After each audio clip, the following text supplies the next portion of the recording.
Olá, bem-vindo ao terceiro módulo do nosso curso Consciência e Saúde através dos alimentos. Esse terceiro módulo nós vamos trabalhar os fermentados. Essa é a parte prática, mas antes tem a parte teórica, que é você conhecer o seu organismo, entender o que é um organismo alcalino, um organismo ácido, para depois assimilar a importância desses probióticos. Os fermentados nada mais são do que probióticos. Então, para iniciar, tem aí para vocês um quadro, mostrando o corpo alcalino e o corpo ácido. O que é isso e qual a importância para a sua saúde. Então, nesse pôster, vocês podem ver o que está aí mais para a esquerda de vocês, que é o grau de acidez dos alimentos. Então, esses são os alimentos que a gente deve comer, tomar, ingerir, de um modo geral, com parcimônia, porque eles acidificam o nosso organismo.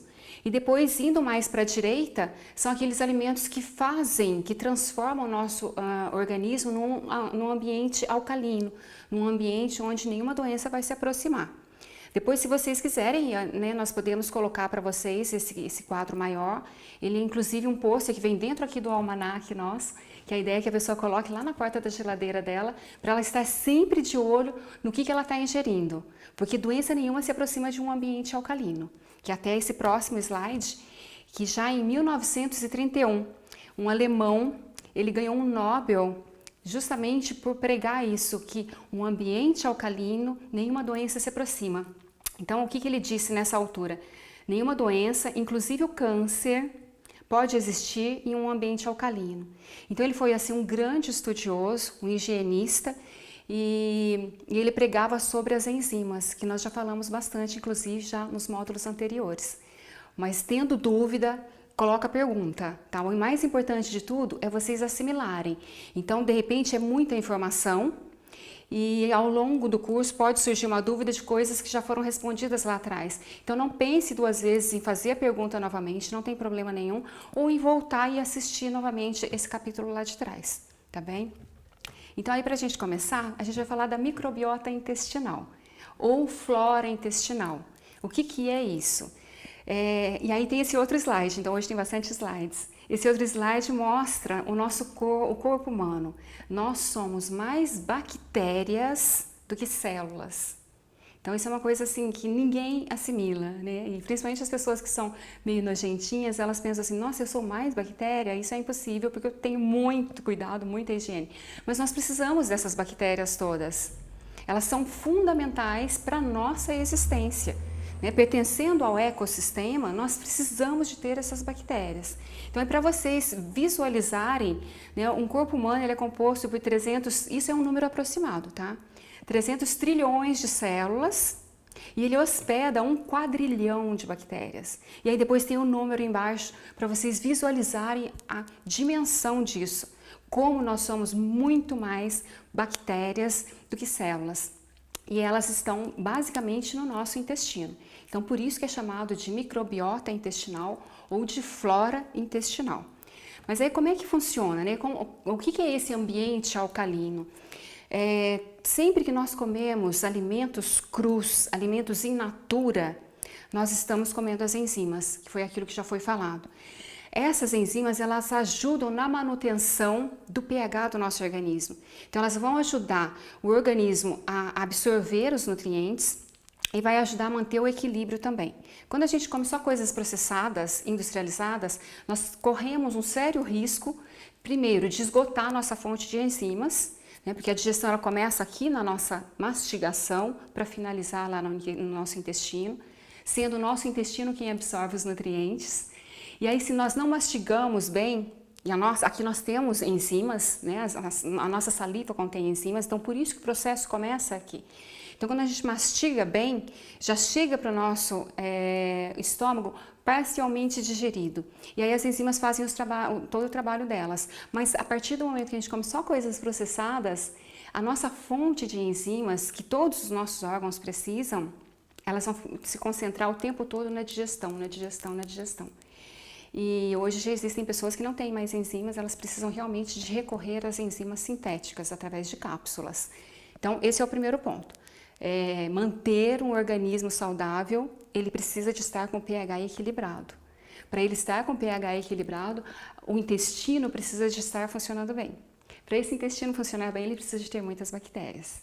Então vamos lá agora para essas bactérias todas. A medicina convencional, ela prega que bactéria boa é bactéria morta. Se nós somos mais bactérias do que células, se nós tomamos antibiótico, que é a medicina do antibiótico, né?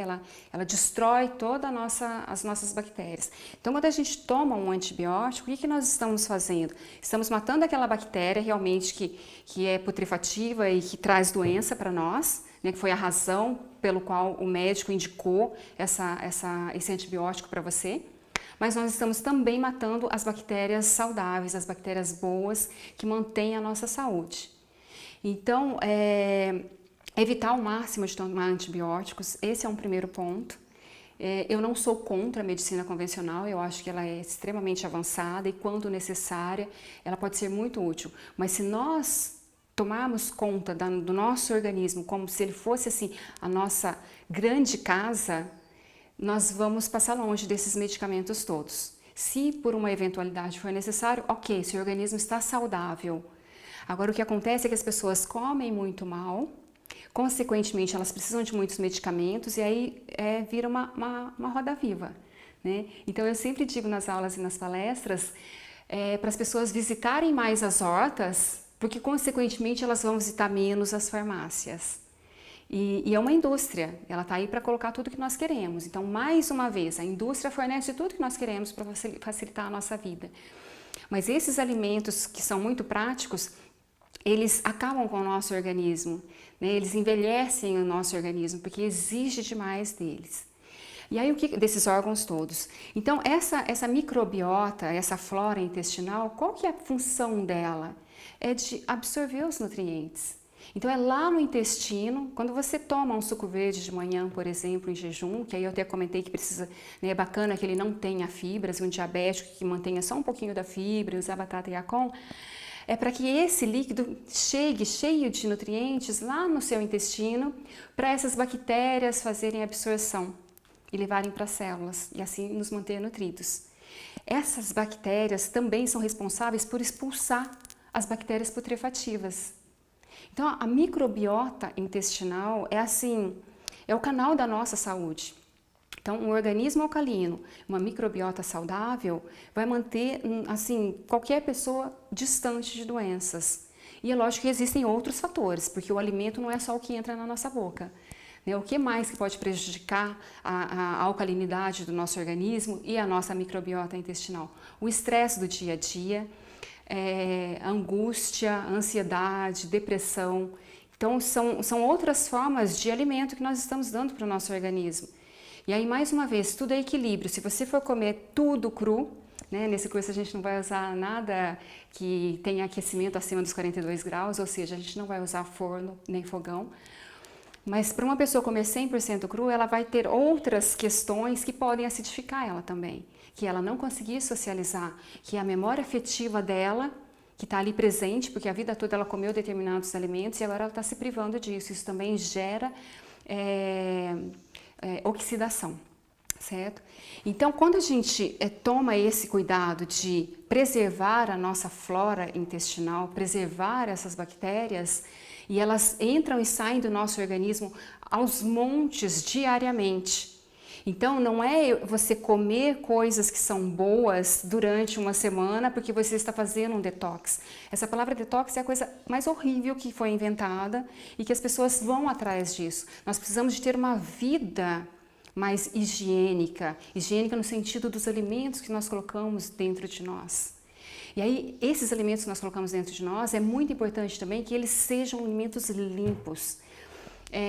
Imagina só você comer diariamente um bife, um frango, um peixe produzido de forma convencional. Você é uma pessoa saudável e de repente você teve algum problema que você precisa de tomar antibiótico. E aí o médico te receita um antibiótico e ele não faz efeito nenhum em você. E aí você diz, mas eu não tomo antibiótico, eu não tomo medicamento, eu raramente fico doente. Você se entupiu de antibiótico através desses alimentos. Os animais, a forma como eles são criados para a produção do alimento para você, para a produção desses produtos, eles levam muito antibiótico, eles levam muito produto sintético. Então, é prestar atenção no ato de comer, não pensando só no que é saudável, mas é no que é saudável e é limpo. Aí, mais uma vez, o que é limpo para nós, é limpo para todo o nosso entorno. Então, aí você já começa a perceber a importância de você comer saudável e automaticamente você começar a praticar essa empatia. Isso é uma coisa que eu falo do início ao fim de todos os cursos e palestras que eu dou, e aqui não vai ser diferente. Então eu vou seguir repetindo isso, que a gente começa a praticar a empatia, né? Começa a prestar atenção na forma que nós estamos no mundo.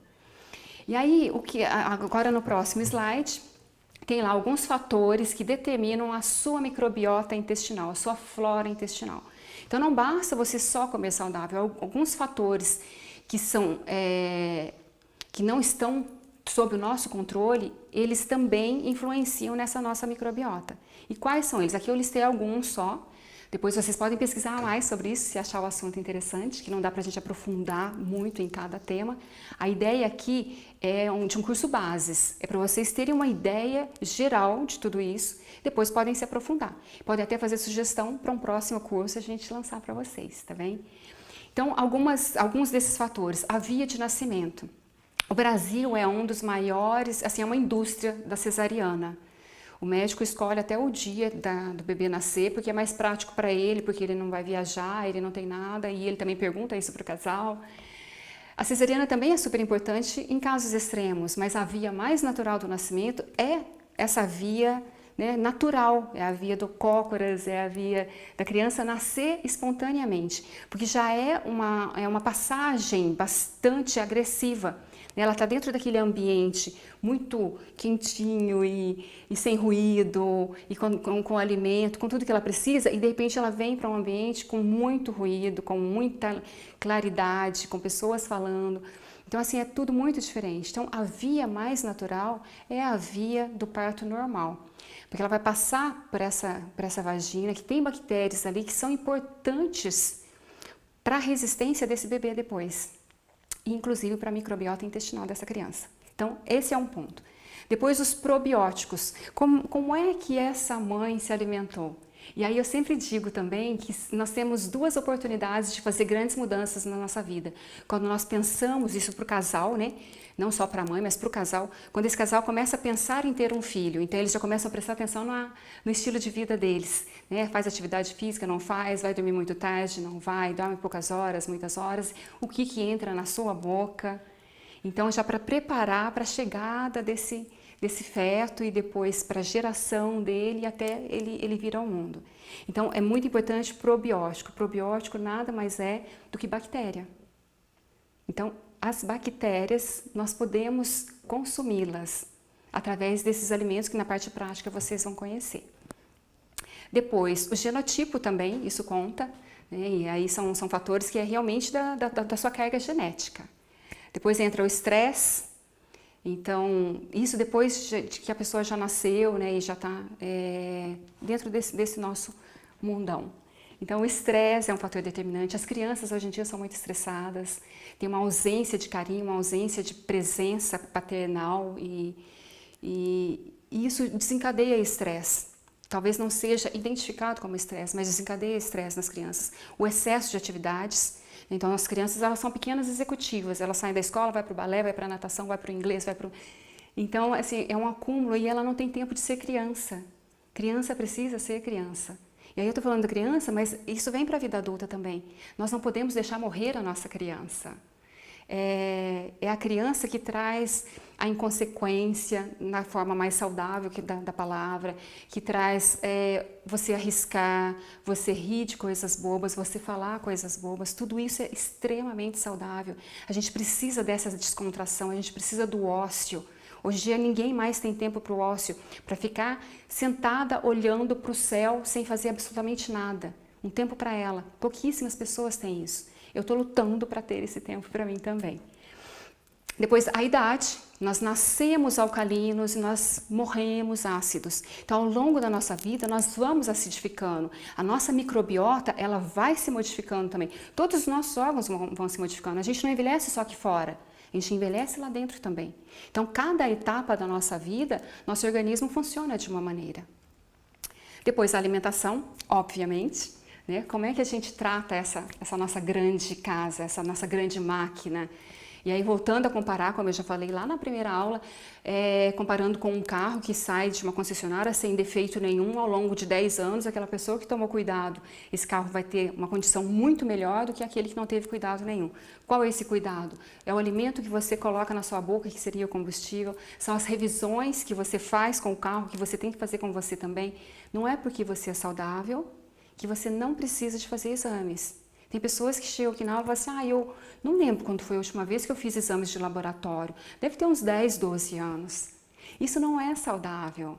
Se a medicina está aí, é para a gente usar ela também, ao nosso favor. Não a medicina do apaga-incêndio que espera a patologia chegar e aí fica naquela luta tentando resolver o problema através de medicamentos sem mudar hábito nenhum.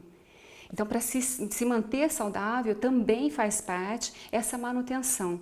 Ir ao médico regularmente, pelo menos uma vez por ano, fazer check-up, dependendo da sua idade, né? Dependendo do seu estilo de vida, o médico vai ver o que você precisa fazer de exames. Acompanhar como é que está a sua proteína, como é que estão os seus minerais, como é que estão as suas vitaminas. As vitaminas do complexo B hoje não são um problema só de pessoas vegetarianas e veganas. Onívoros também têm muito problema com as vitaminas do complexo B, que normalmente a gente encontra só no reino animal. Então, mesmo a alimentação do onívoro, que é a pessoa que come carne, também está muito pobre, justamente porque esse alimento não tem qualidade. Então, é um alimento proteico? Ok, mas e os outros nutrientes? É um alimento que vem carregado de pesticidas, de herbicidas, de fungicidas, de antibiótico. Então, sabe, ponderar sobre isso.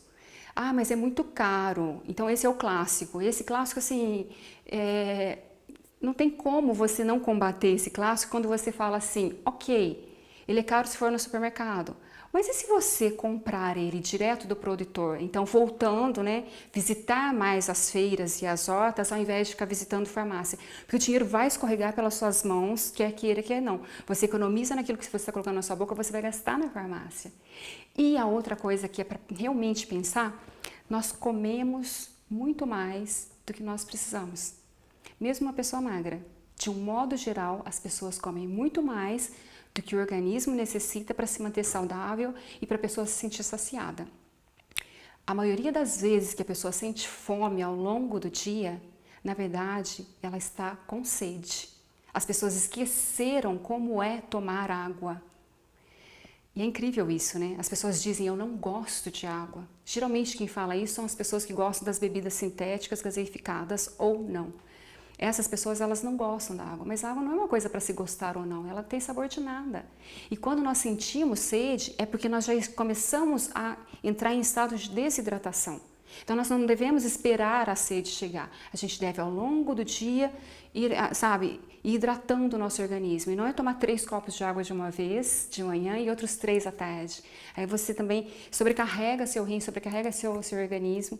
Então, é tomar goles de água ao longo do dia, deixar uma garrafa do seu lado e ir tomando ao longo do dia. Observar a cor do seu xixi. Se ele estiver muito amarelo, está faltando líquido. Então, essas coisas todas são extremamente importantes para manter você alcalino, para manter a sua microbiota, a sua flora intestinal saudável. E aí depois são os antibióticos, que eu já falei sobre eles, inclusive está marcado aí em vermelho, que é para dar bastante destaque. Que a medicina antibiótica é realmente essa medicina e cada vez mais, que eu acho incrível, inclusive, os médicos pregam que a prevenção é receitar uma quantidade superior àquilo que seria o recomendado. Os médicos cada vez mais prescrevem uma quantidade superior. Então isso é um absurdo. O ideal é você tomar aquilo que você precisa na época que você precisa, na patologia que você precisa. A maioria das patologias nem sequer precisa de antibióticos, são outros medicamentos. Então, cabe a você escolher melhor os médicos que você vai. Não gostou, não sentiu confiança, buscar um outro. Ah, mas eu sou leiga, eu não conheço nada. Nós podemos pesquisar, a gente consegue entender, a gente consegue conversar com o nosso organismo. Para isso, não precisa de ser PhD em nada. Se você começar a observar o seu organismo, ele fala com você. E aí, mais uma vez, estou com dor de cabeça hoje. Qual é a razão dessa dor de cabeça? Né? Então, começa a observar o seu organismo. Ele vai falando com você e você vai dando para ele aquilo que ele precisa. Estou com uma vontade tremenda hoje de comer doce. É porque você está deixando de usar o açúcar? Ou é alguma coisa que está desequilibrada dentro de você? Você está muito ansioso, ansiosa, está muito estressado e aí você tem essas vontades.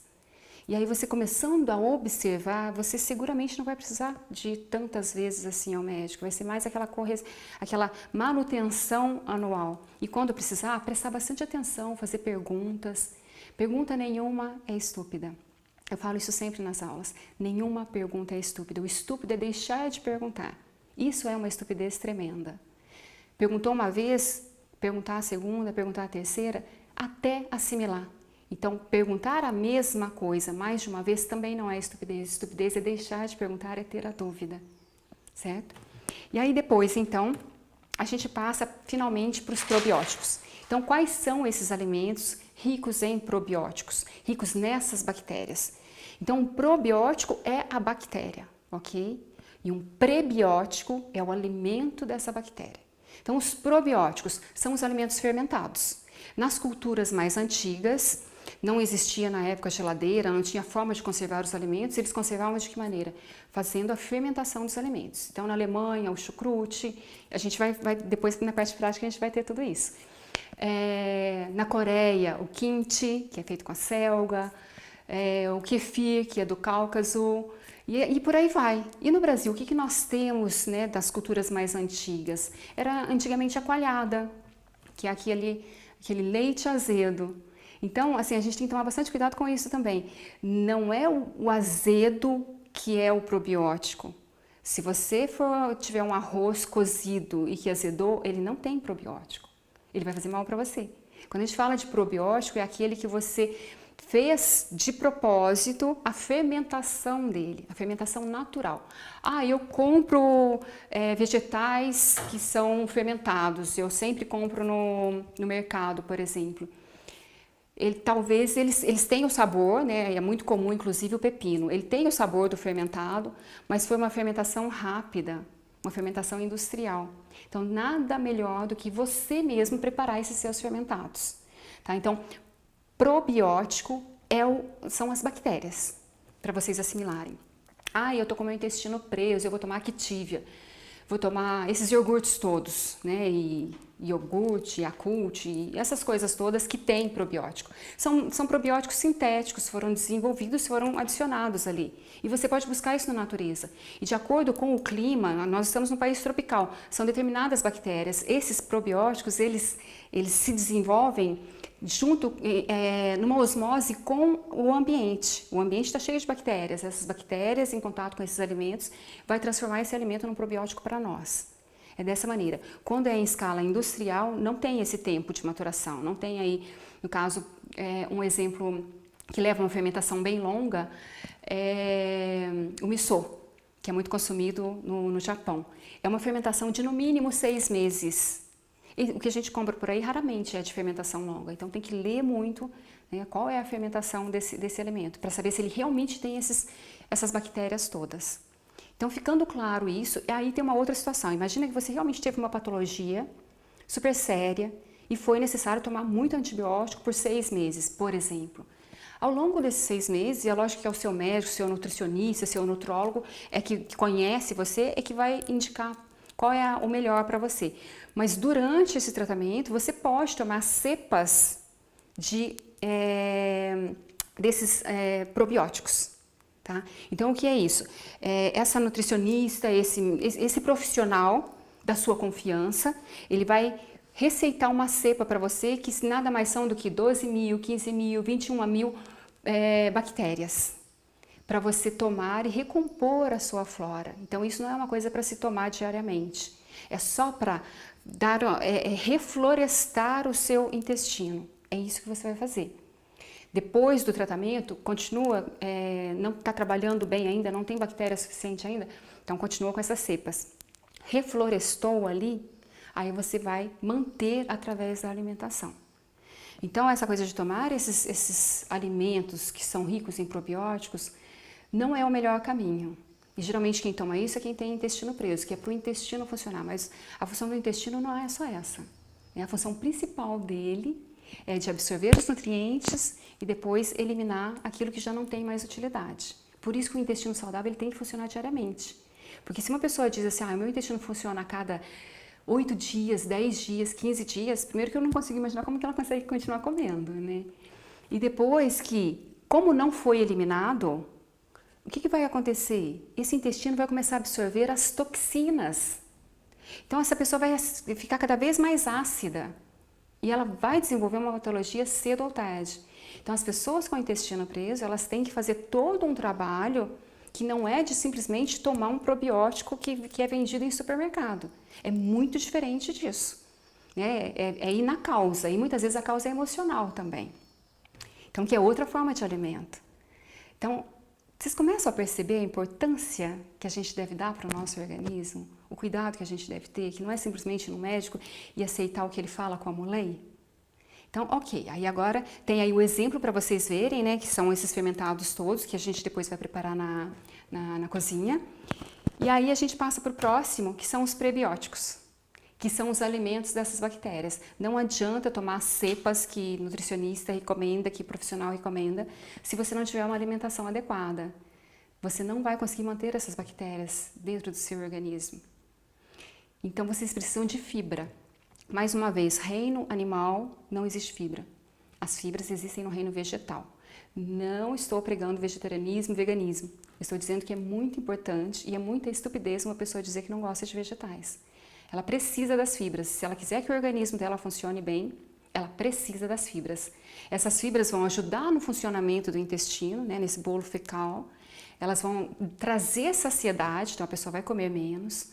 São alimentos com mais qualidade, não é porque tem fibra que tem mais qualidade, tem mais qualidade no sentido de preservar mais os nutrientes. Porque a fibra em excesso também é um problema. A pessoa comer tudo com fibra, ela também desregula o organismo dela. Ele funciona rápido demais, não dá tempo de absorver os nutrientes. Então precisa de ter equilíbrio aí. E essas fibras são o alimento para essas bactérias. Então, probiótico, bactéria, prebiótico, alimento para essas bactérias. Que aí tem até alguns exemplos para vocês, que é a cenoura, a cebola, a couve. Aí eu coloquei um aqui também que é um antibiótico, né? Não é só um prebiótico, mas funciona como um antibiótico natural, que é o alho. Enfim, qualquer coisa que tenha fibra e que você coma no seu estado in natura, que você não destrua essa fibra, ou cozinhando a altas temperaturas, ou triturando completamente, é um alimento para manter a sua microbiota, a sua flora intestinal saudável. E aí agora a gente vai para a parte prática e nós vamos preparar então o kombucha, que agora está bem na moda, né? O kimchi, que é esse fermentado de acelga, o chucrute, e vamos preparar também o rejuvilac, que é bastante importante para quem quer fazer queijinhos e fazer preparações, mas também para quem queira tomar no dia a dia, e o kefir. Então agora a gente vai para a cozinha. Vamos lá?